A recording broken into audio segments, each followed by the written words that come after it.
Hey girl, are your healthy habits all over the place or non-existent? Do you wish you could find true food freedom, move your body for joy, and really just talk a little nicer to yourself? If you have tried to habit hack your health, but the strategies you've tried just haven't worked for you in your busy lifestyle, then this podcast is for you. Hey, I'm Emily Nichols, habit and fitness coach, behavior change specialist, and Taco Tuesday enthusiast. Hey, I am here to tell you there is an easier way than what we've been taught about our health and our habits. How do I know? Well, because I've transformed my own life through habit hacking, and now my family gets the best of me, and I now help my clients do the same. I'm now going to teach you how to create healthy habits in less time, guilt-free for all seasons of your life. It's not your fault your habits haven't worked, my friend. We just have to do them differently. So, are you ready to feel empowered and transform your habits and life? Then let's do this. You're listening to episode 193 of Self-Transformed. Hey friend, welcome back to the show. I hope you're having a marvelous day. Hey, I wanted to make sure you come hang out with me over on Instagram. You can find me at Emily Nichols22. It's also linked in the show notes always for you. But hey, every day I am sharing one simple habit hack, one way to habit hack your health in anticipation of some new services I am announcing on March 6th. So I believe we're on day 3 today. So I started this past Saturday. It's in the reels. It's just like a big quick tip. And I really just want to give you an overview pretty much of my passion and my mission behind what I do here at Self-Transformed and how to really dig in deeper to your fundamental needs, uncomplicate health, and do habits differently because as women, we have to, okay? So come, hang out with me over there. Like I said, we'll have a big announcement.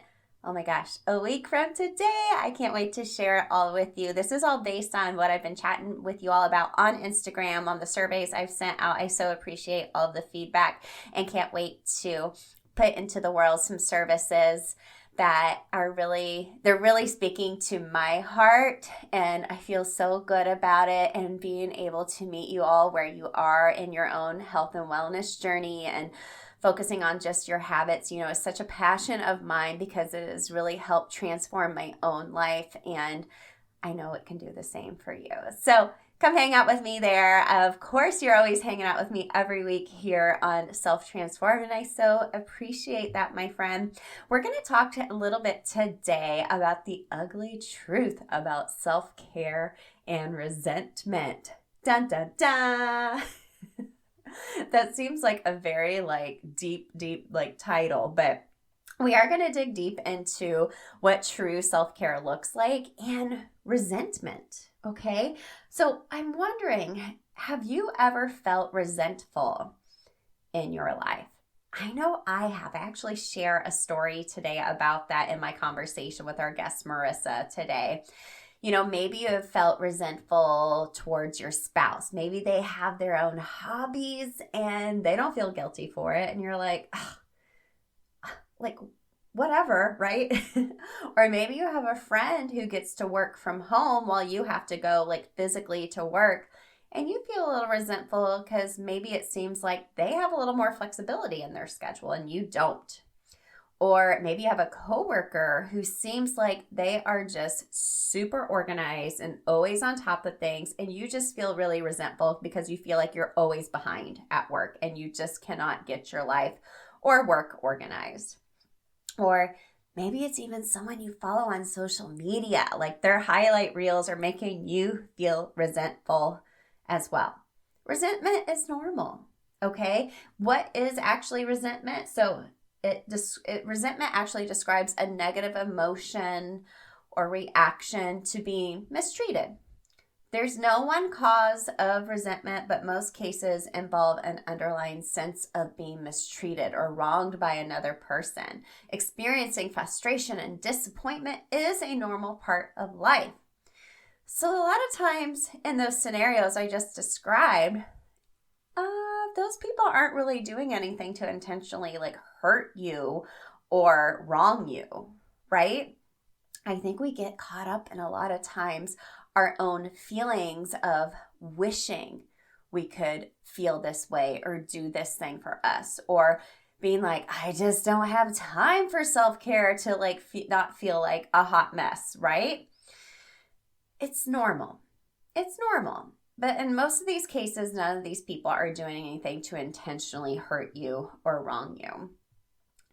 Resentment is normal, but it can be super dangerous, in my opinion, to your relationships and even more importantly, to your own well being if it turns into a mindset habit that just won't go away.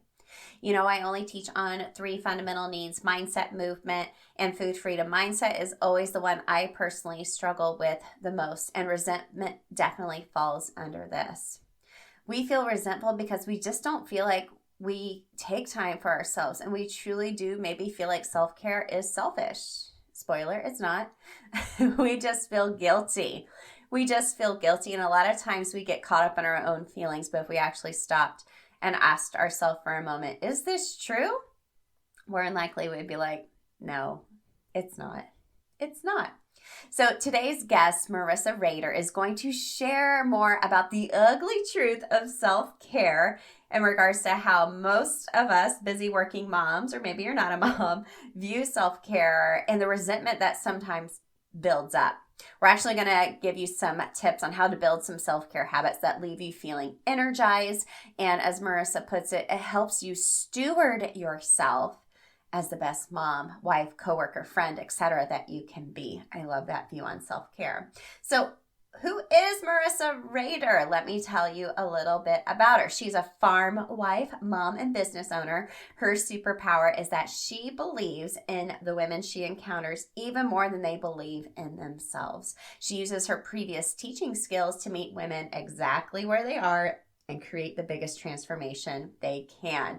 I love this so much. Make sure you stick around to the end of the show. I will, as always, share my 3 biggest takeaways for you. Okay, get a pen and paper handy. Let's get into today's conversation with Marissa. Okie dokie, gang. Let's get into our conversation today with Marissa Rehder. Marissa, thank you so much for coming on the show. Oh, thank you so much for having me. I can't wait to dig into this conversation. All things self-care, self-love, all the things. But the first question I ask every guest, Marissa, is what comes to mind when you hear the phrase self-transformed? So you'd given me this question ahead of time. And so I've had some time to like really think about it and kind of prepare what I think. And the thing that kept coming up for me was a lot of us are self-aware of, what we do in our lives and what we need to change in our lives. And maybe, what isn't the best parts about us. And I think that being self-transformed is like the next step further then, not just being like, this is who I am, this is how I was made, this is how I'm going to be, and using it as an excuse, and actually setting the intention, making it a priority, having that desire to actually maybe choose something about yourself that you're like, you know what, that maybe is not my finest quality, but actually having the drive to go out and do something about it then to better your life, to make yourself a better person, to be that better mom or that better wife or business owner or whatever it is that, the roles that you hold, being able to actually set that intention and go after it and make the change. I think that's what self-transformed means. I love that so much because, we talk about self-awareness and being aware of like yourself and self-limiting beliefs that come up. But a lot of times we forget like, okay, well now I can take action and transform if I want to. I don't have to stay in this fixed mindset. I can do this or do that instead. Yes, and I think that this is like a whole societal thing, but people are like, it's okay to be who you are and just show up as your authentic self and things like that. And there's a difference between like showing up as your authentic self and being who you're meant to be and, letting your personality shine, and then just blatantly like ignoring all of the things that, maybe aren't your finest features, because you're supposed to love yourself. But I think part of like personal growth and self-growth and living your best life really does come from the fact that you have to be willing to make the changes and acknowledge when something maybe could change, and then actually taking action on it. Yeah, I love that so much. And that's what we're doing here. We're giving them what I like to call transformation tools, putting different tools in their little transformation tool belt to help us all thrive, right? I love that. Yes. I always ask that question because everyone gives a different answer, and I love it so much. Well, Marissa, can you share your own transformation story with us so we can get to know you a little bit better? Like, what has led you into who you are today and what you do today? Absolutely. So I was always like, if we go like way back, I was always an athlete and I was always healthy and busy and doing things and played sports in college. And then when I left college, it was like, now who am I? Now what do I do? And so I had this whole period of time where I really had no idea like who I am as a person outside of, you know, athletics, which was basically how I defined myself my entire young adult life. And so I got thrown out into the real world and it was like, now what? Now who am I? Like, what do I actually want to be? Who do I want to be in this world? Like, what kind of a legacy do I want to leave behind? Like, what values do I want to hold? It was this whole thing. And so it took me a while to kind of pinpoint exactly what I wanted to do with my life. And I started off being a teacher, actually. I went to college to be an elementary teacher and I taught for almost an entire decade. And the whole time I loved what I did. I knew I was great at it, but there was just something that seemed to be missing still. And the further along I got, the more I started to resent the life that I was living, even though on the outside looking in, it was textbook, like perfect life, had a great husband. We had 2 kids. I was pregnant with our third girl, and if you were not living in our household, you would have thought like best life ever. She's got all the things that she really wants or needs. And the thing was, though, was that the further along I got in my journey as a mom and as a teacher, the unhappier I got. And it took one day, I was sitting on the couch, I was pregnant with our third daughter, and I was like, I cannot do this another day. I cannot wake up and do the same thing over and over again, feel the same way every day, resent life the way I'm resenting it. I just can't do it anymore. And so my mind, because we hear about it all the time, when celebrities are exhausted and, just need that time out, where do they go? They go to rehab. And I put that in air quotes for exhaustion. Yeah. And so I was like Googling, is there rehabs for exhaustion? Is that a real thing? Or is that just like, a coined term that when they don't really want people to know what's going on in their lives that they use, turns out they do exist. And so I was like, can normal pregnant moms go there? Like, is this a thing? So I like went down this rabbit hole of Google trying to figure out like where I could go to just like escape life for just even a minute, just so that I could catch my breath. And as I was sitting there and doing that, and I was thinking, you know what, that would be really great. I could go do that on a beach somewhere by myself. Like, I don't have to pay like a facility to allow me to relax and unwind and catch my breath and do all these things. What I really needed was my life here at home to change, my real life. Yes, I could go somewhere and I could, catch up on my sleep and, come back feeling refreshed and rejuvenated. But give me 3 months and I was going to be back in the exact same spot that I was in, because I wasn't actively changing anything to make my life different, to make that feeling go away. And so it was then that I decided I need to start doing something that's just for me, that's not running a business, that's not teaching kids, however many hours a week I was spending on being a great teacher, that wasn't raising my kids, like something that was just for me. And I literally picked up a book one day. I was like, nope. I told my husband, I'm going to sit in this chair. I'm going to read this book. I don't want to hear from anybody. Like, I'm so sorry, but right now, this is what I'm going to do. And he was like, okay, like, whatever, you do you. And that book, I couldn't tell you one thing I learned from the book. I can tell you the book. It was How to Get Shit Done was the name of it, but I can't tell you anything from inside the book that was transformational. I'm sure there were 100 things in there, but it was just the actual act of sitting down, choosing to take those 2 hours that day to read a book And that was how that habit was formed. Now I read, probably 40 to 50 books a year because I love it. And that was something that I had given up because I didn't feel that I had time for. And that was just a lie. It was a lie I was telling myself. And so that was actually like the gateway into my personal development journey.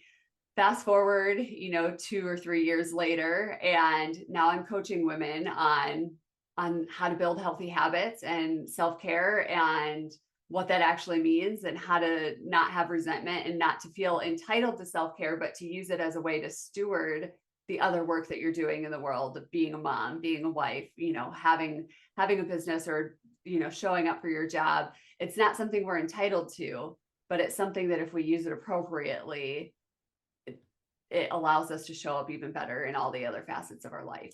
Mm. I feel like a lot of women were probably just like, yes, they saw themselves in your transformation journey there, Marissa, because I think we do lose sight of really ourselves and who we are because we're wearing all these other hats, which are great, but we think those are all more important than who we truly are and what can really fulfill our soul. Like you said, if you went away for 3 months, like on a beach, that sounds amazing, but you still got to fix and take action on what's happening at home. And I love how something so simple, like you said, a gateway, just reading a book one time was a gateway to like so many other things. We call it a positivity snowball, like where just one thing Yes. you do it and you're like, huh, well, that wasn't so hard and I feel really great. And like my kids don't care that I sat here and read a book. Like I don't have to feel guilty about that. What else can I do from here? And it just keeps snowballing from there. I love that so Yes. much. I'm curious. I want to explore like resentment for a second, just a little bit more, Yeah. because I think that's really important to remind folks that that's normal to feel that because I kind of felt that for myself too.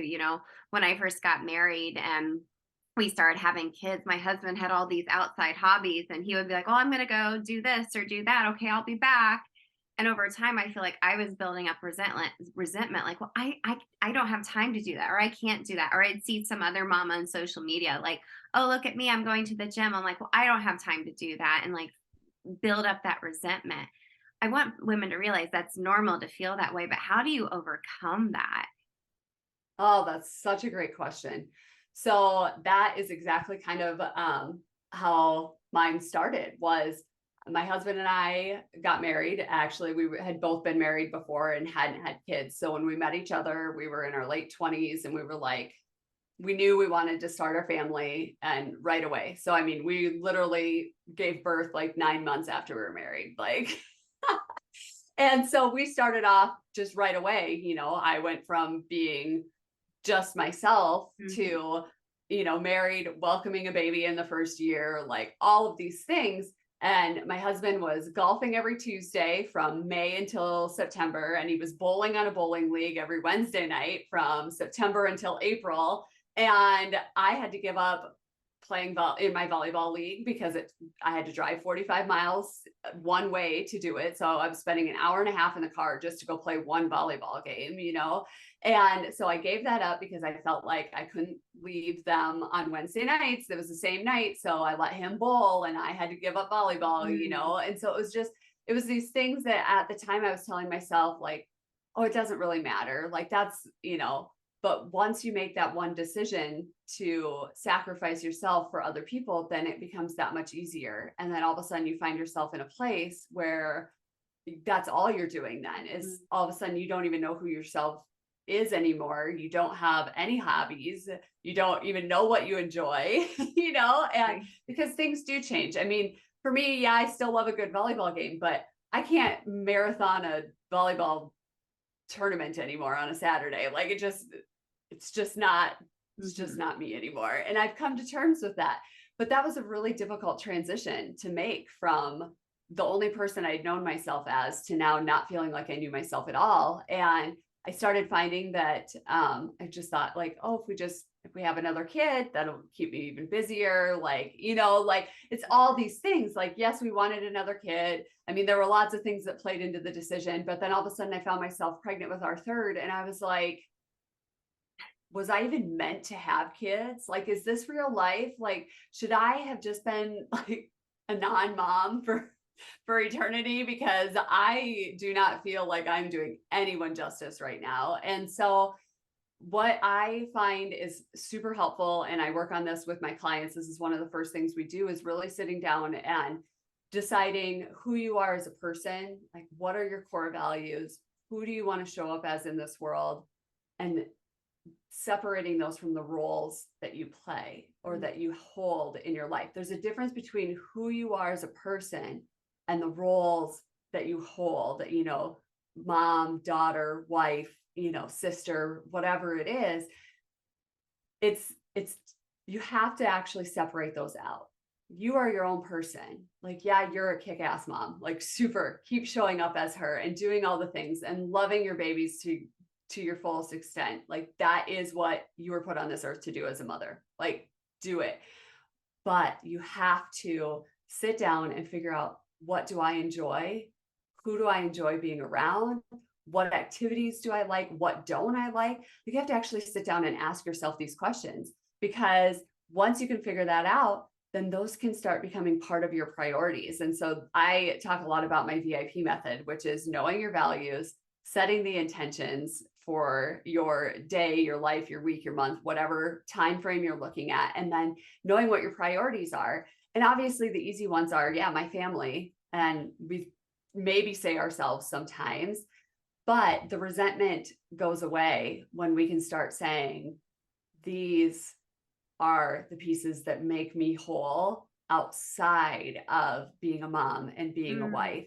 And once I started a business just for me, just for fun, just for something to have that was just mine, that wasn't, you know, a lot of people are like, oh, I started it for my kids or my family or whatever. That was not me. I literally started it just for me. It was a very selfish act. No, that it's turned not, into something, but it's not. that Right. turned into something really, really great Yeah. for my family. At the Yeah. time, I felt like it was selfish that I was Totally. doing Yeah. it, you know, but really what it did is it allowed me to walk away from my teaching job. I'm now able to go to my daughter's school, her kindergarten class tomorrow, and play math games with a parent, which I would have had to have found a sub to do when I was still teaching. Yeah. You know, teaching is not a super family friendly profession as much as it claims it is. It's not. And You're with yeah, other yes, kids. exactly. And which is fulfilling in itself. But I just got to that point where I resented all of it. I resented other people's kids. Like, I don't even care to be around other people's kids now. Right. And I used to like think, I mean, literally, I was willing to die for other people's kids if the scenario came up at a school, you know, like, and now I have zero desire to even like hang out with other people's kids, which is terrible to say, but that's just me now. That's You've how I've changed into adapted that and person. changed. That's okay. I think that's really But important to point out, though. Like, we get so tied up in our roles and our titles of who we are that we just forget, like, well, what do I actually really need? And I feel like, you know, like you said, what are your hobbies? What are your core values? Who do you want to be around? You know, like, I feel like your friend groups even change as you come into realization with this. But like you said, I think another tier of that is also like, what do I need in regards to like self care? And for moms, you know, a lot of times we're like, I don't have time for that. It's frivolous things. You know, self care is selfish. I shouldn't be doing that. And I feel like self care has gotten a bad name, and I got a bad reputation for itself. And I know you've talked a little bit about like the ugly truth of self care. And I would love for you to kind of elaborate that a little bit more for our audience. absolutely. So I think that, once again, it's a thing that our entire society has kind of provided for us in the self-care realm. There's a difference between taking rest and rejuvenating and doing these things in the name of, you know, being our best selves, and then feeling like we are completely entitled. And, you know, like, I'm guilty of it. There are still days where I am home with sick kids, or even just last week, our youngest daughter's been sick for a month on end. I mean, we've seen croup, strep, ear infections, RSV, all in the last month. I mean, it's been a rough go at it. And my husband really wanted to go to the local high school football game last week. And I was like, I would really love for you to do that. But I have been at home with a toddler who is so sick, she hasn't even played. I mean, we spent a night in the hospital last week. Like, Oh. I need you to stay home. And I used to look at those times as like, I deserve this. I'm entitled to this because I just spent this entire week doing all of these things while you got to leave the house to go work. And I had to stay at home and I had to work with a sick toddler, And so my mindset used to be that I deserve this. I'm entitled to this. And then I got to thinking, like, that doesn't do anybody any good. That's where resentment comes from, is when we have that mentality. And so now I come at it as the perspective of that I need these things to steward myself as my best wife, as my best mom skills. Like, I cannot show up and be the best loving mom that I can be and care for my sick child if I'm not also simultaneously taking care of myself. And yes, there's times where you're going to be exhausted and you can't really help it, and you need that break. But it's completely a mindset shift that you have to make. You're not entitled to these moments of self-care, but if you're using them to steward yourself in a way that allows you to show up for those roles and for yourself in the best light, that's when self-care really needs to take precedence. So for me, did I go have my nails done last week? No, like a lot of times we think of self-care as like having our nails done. I have my eyelashes done. I get my hair done. I have a massage. I do all of these things or whatever. But that to me is a privilege. It really is. I do enjoy it. It's great. But to me, that's a privilege. For me, self-care is really those basic things. Like, I'm exhausted this week. I need you to stay home from the football game to help me get the kids in bed, to help navigate the arguing that's going on because they've been fighting all week because they're tired of being together. We're all tired of being together, kind of thing.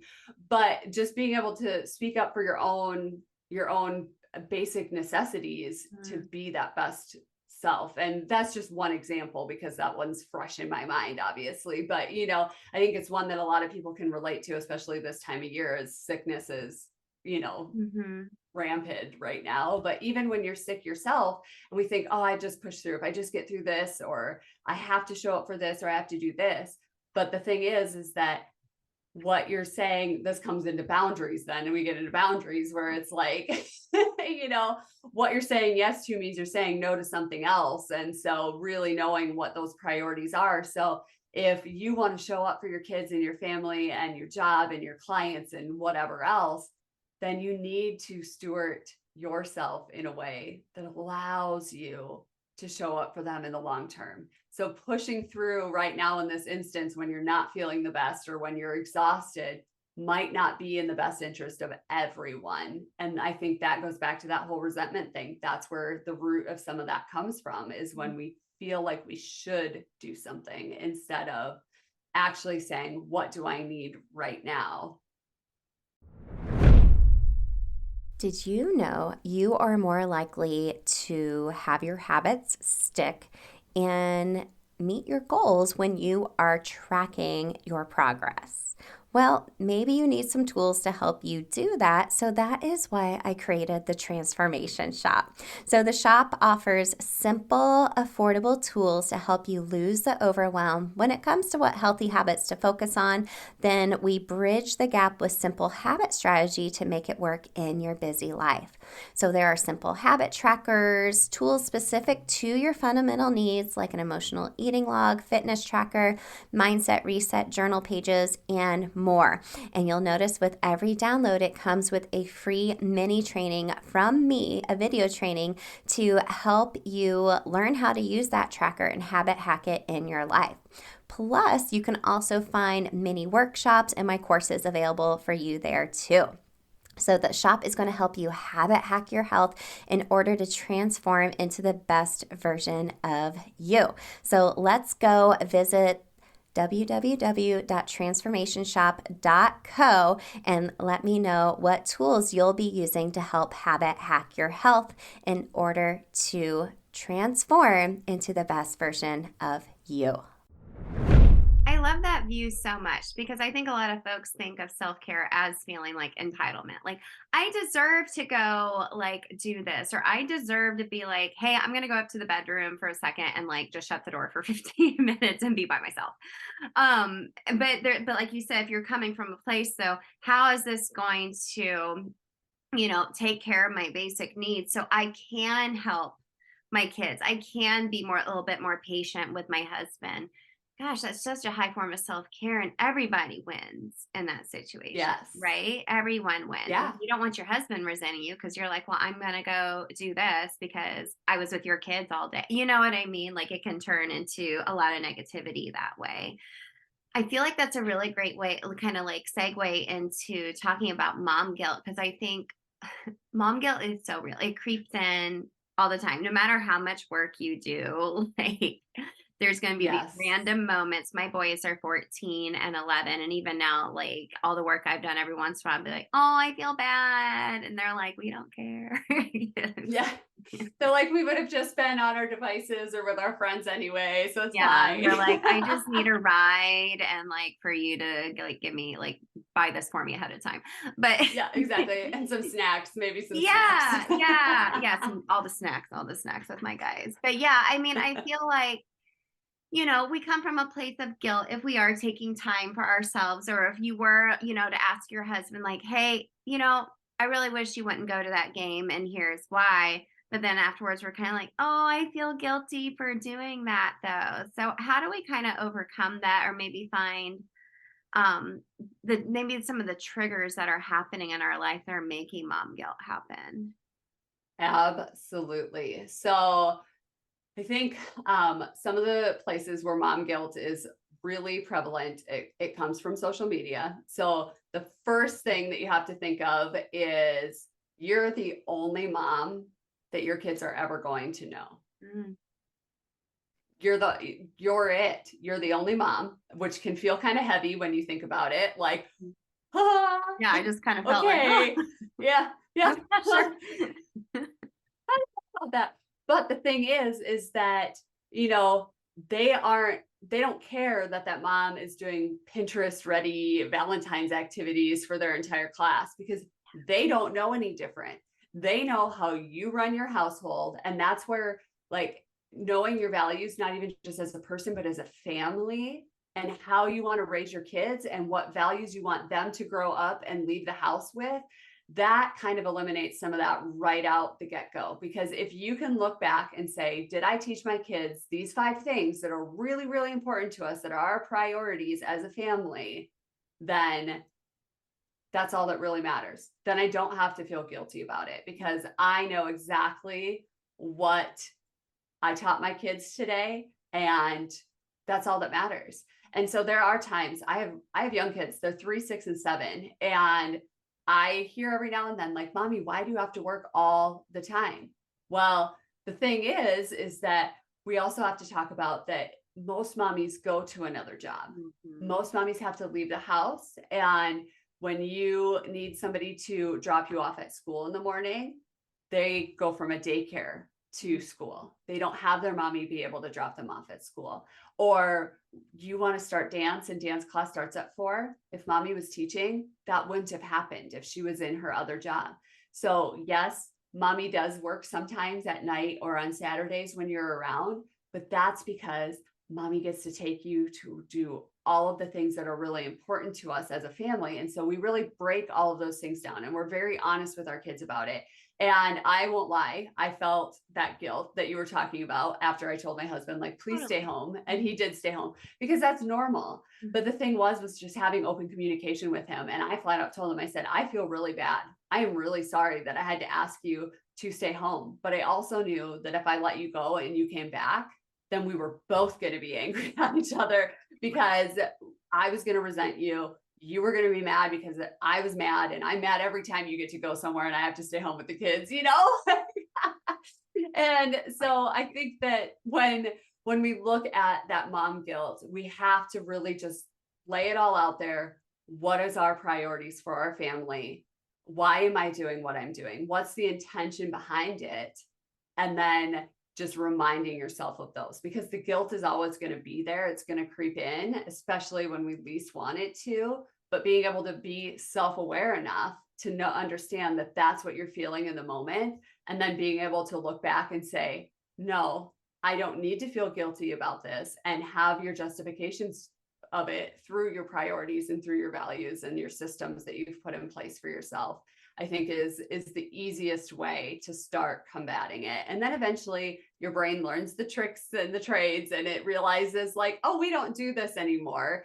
And then it becomes less and less. And so I think that that's the easiest way to start combating it. Well, it's a habit you have to work on and practice over Yes. time. And um, coming from a place of, communicating with your whole family, there's been times when I've been like, hey guys, do you mind if I do this? And most of the time they're like, nah, I don't mind, mom. Or sometimes they're like, well, hey, can we do this instead? And I'm like, hey, if that works, yeah, let's do that instead. I think getting them involved in the conversation helps them feel Yes. empowered too, to be like, for them eventually to speak up and be like, yes, I want to do this, or no, I don't want to do that, and being okay with that, and them not feeling guilty too over time too as well.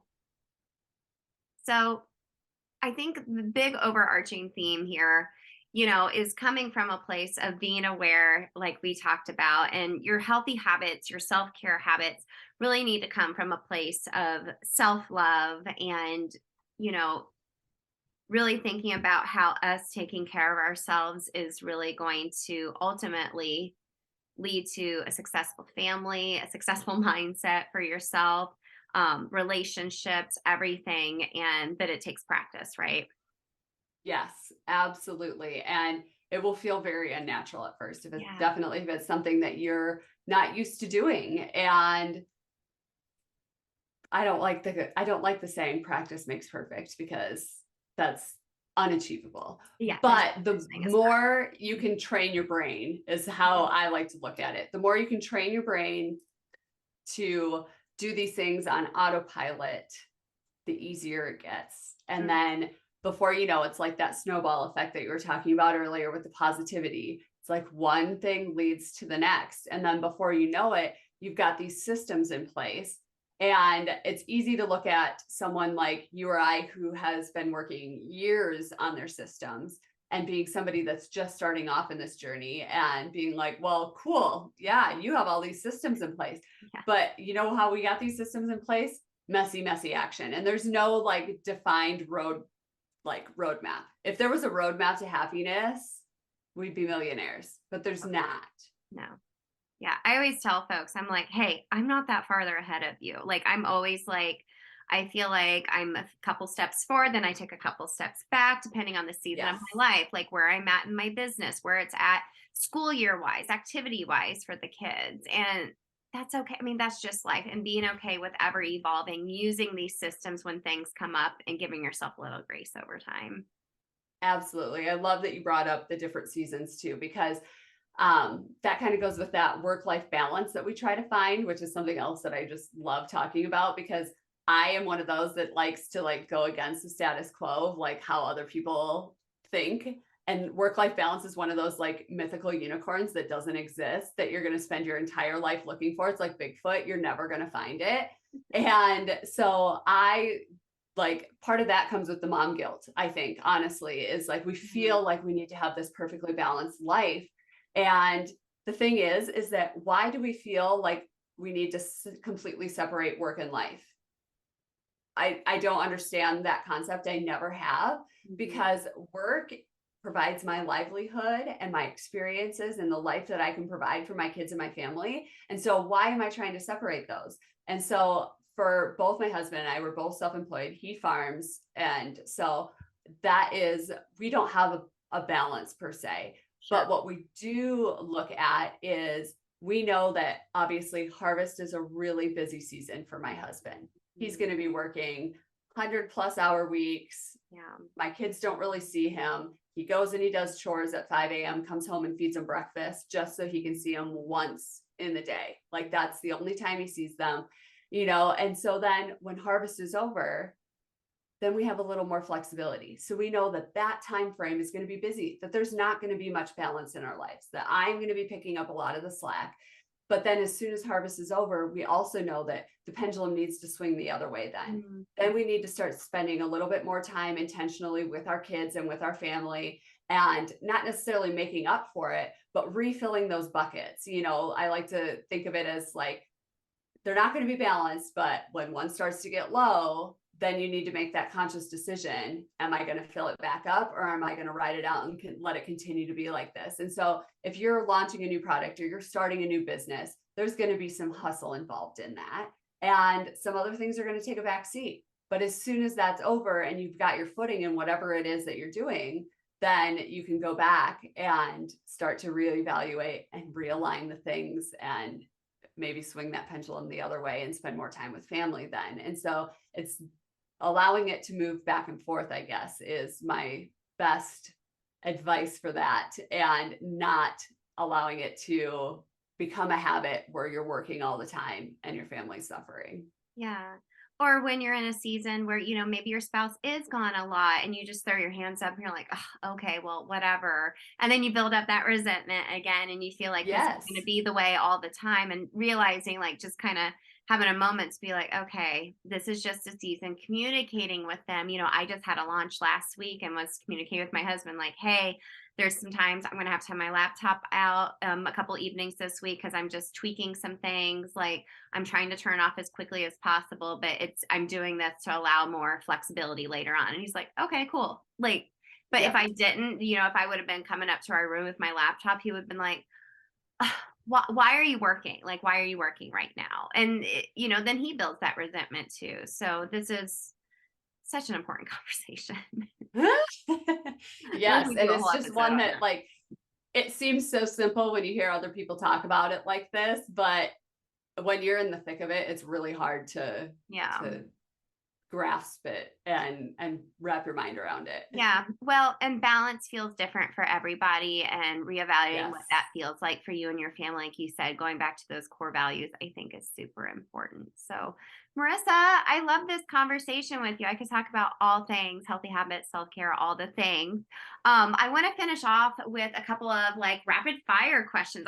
Someone did this with me. I was interviewed on another podcast last week, and I was like, that was fun. I'm going to start doing my show. Yes, no, I think that'll be great. So I got 3 rapid fire questions. So what is your top healthy habit you're doing right now? My top healthy habit is not hitting the snooze button. Ooh, that's good. That's good. Yeah. What is your drink of choice at Starbucks or your local coffee shop? A hot chocolate, because I cannot stand coffee at all. I love a hot chocolate. My kids like white hot chocolate. Yes. Oh, yummy. Yep. What is the last thing you bought off of Amazon? Oh my gosh, I actually like have to think about this. It was parts for my husband's ATV, which we never do, but it quit working, and he was like, you know what? I fix tractors. I think I can fix this. And I was like, oh, yeah. Let me hop on the computer and see if we can find it. So he found the parts, and I was like, add to cart. All right. We'll send up a quick prayer that it works and that he can fix it. Like teamwork. I love it. My husband's all the time like, hey, I put something in the cart, like, and all the time I'm like, I gotta do the quick return because it didn't work or this didn't work. I love it. So good. So good. Well, Marissa, it was so nice chatting with you. Where can everyone connect with you? Absolutely. Thank you again for having me. You can find me on Instagram at lifecoach_Marissa. That's where I hang out the most, or you can hop on my website. I have lots of blog posts and different things like that. MarissaRehder.com. And I have a shop on there that I just started, which is super awesome. And if you guys use the code self-transformed, you'll get 10% off anything you get off the website. So fun. We'll make sure to link all of that in the show notes for everybody. Marissa, thank you so much for coming on the show. Thank you. Marissa, thank you so much for this conversation. I feel even more energized and confident in my own self-care habits after listening back to our conversation. I hope you feel that way too, my dear listener. So let's get into my 3 takeaways of this conversation with Marissa Rehder. So, number 1, resentment is normal. If you were listening to this episode and then you feel guilty for feeling resentful, that's totally normal. What I really want you to dig deep, though, into is thinking about situations where you find yourself resentful and why. And why that is. I don't want it to become a mindset habit for you where you just cannot dig yourself out of it, right? You feel like you are just always sacrificing for yourself, for others, right? You're sacrificing your time, your well-being, your health. And then you are just so resentful. Like, for example, if your husband is going to the gym every day after work, no problem. He's getting in the best shape of his life. And you are tired and hungry all the time. And you wish you could just move your body and eat healthy. But you're so tired, you need something convenient. And you need some chocolate or a glass of wine, too, on top of that. That is okay. Sometimes, the lie we tell ourselves is that we don't have enough time, like Marissa talked to us about today in this episode. If you need a little check-in, make sure to go check out in the Transformation Shop. There's a habit inventory download in the shop to help you track where your time is going. So maybe you can eliminate some time wasters to put time for yourself back into your life. Number 2, we are losing ourselves, my friend. We are losing ourselves. I felt this deep. I felt this deep in my bones because I feel like I lost myself when I first became a mom. I felt like this is my ultimate title. This is the most important job I will ever have. No doubt about that. But I wasn't allowing myself to remember who I am. I was just defined by my roles. I was working, I was taking care of my boys, and that was it. That was it. And I was trying to be a good wife too, on top of all of that. I want you to think about what are your core values. We talked about this in the early part of the new year in January. You can go back and listen to those episodes, really figuring out what are your core values and those habits you can do to help expand those core values. So maybe when your core values is family, okay, great. How can you steward yourself to show up as the best mom possible, right?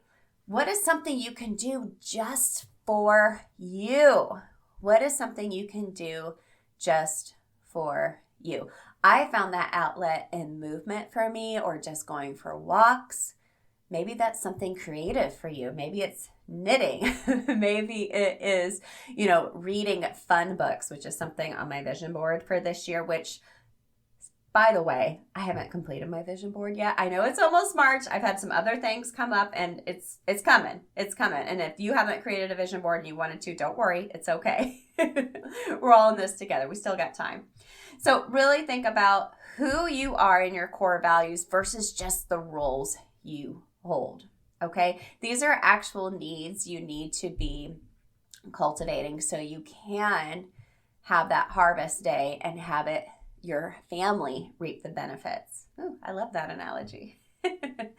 All right. And number 3, self-care is a choice. It is a choice, my friend. It can be seemingly a big thing to do, but it can also be something so tiny. Just a tiny little habit like Marissa talked about reading.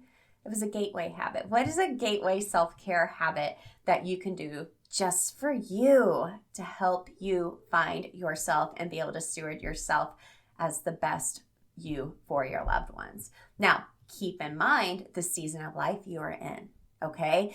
If you are like, this is busy time, I got no time, like you literally do not, what is going to best serve you and your habits? So maybe it is, what's going to serve me right now? Just reading 15 minutes before I go to bed at night. That is like stewarding my own self-care habits right now. And that helps me, connect or disconnect from the world, right?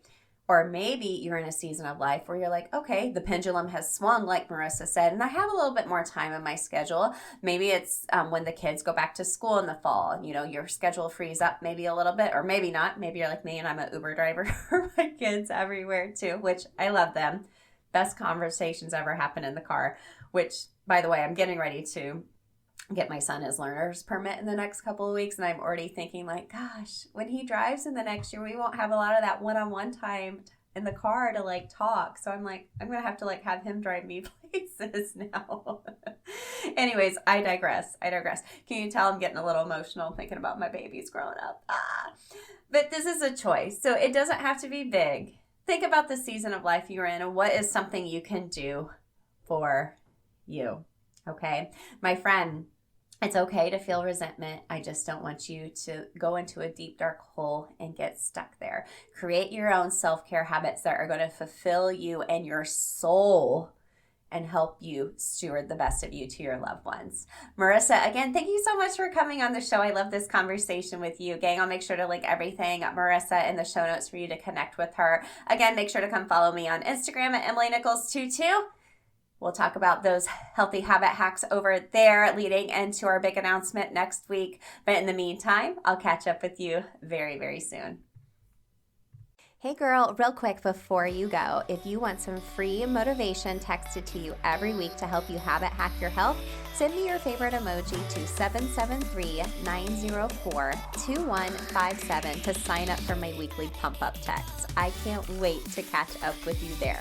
And if you have any quick questions for me or feedback, it's me on the other end. So text me back, friend.